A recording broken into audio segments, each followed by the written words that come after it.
guys, it's Brandon Miniman from Pocketnow.com. We're at CES 2013, and we already showed you the Huawei Ascend D2, a quick hands-on, and now we've got some more time to sit down or stand up and look a little bit more closely at the D2 and give you some more impressions, first impressions, of the new high-end flagship from Huawei. Let's take a look.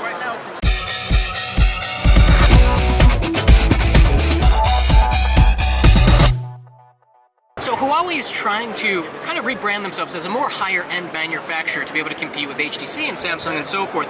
In the past, they've really done mid-range and low-end phones, especially for the Asian market. So the Huawei Ascend D2 has a 1080p screen joining the ranks of all of these phones that are doing a 1920 by 1080, which makes for a PPI of about 440. This screen looks pretty darn sharp. We've got the Emotion UI with some new touches, as we've seen with the 6.1-inch Mate.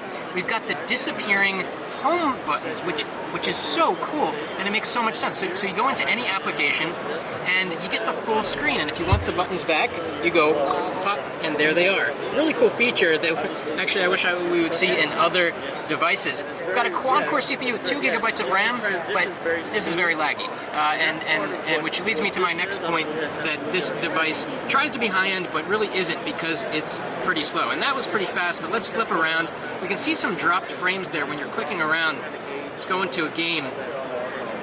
It's just, there's lag at really every turn. And it's possible that this is early prototype hardware, but it feels slow. Looking around the device, we've got a quite slender phone here with sort of a metal accent around the side, although it feels like plastic. And then when I saw this from across the room, I thought to myself, that kind of looks familiar, trying to do a little play on the Apple thing here, but it looks cheaper. It doesn't look as high quality as an Apple device. Looks like we have 2 microphones here for noise cancellation. Turning over to the back, we've got the 8-megapixel camera with a little LED flash there and a highly reflective fingerprint-prone backing. So Huawei really trying here, but falling short in a few departments. We're going to have to get this in the labs and test it more fully, but so far we're a little bit meh on this.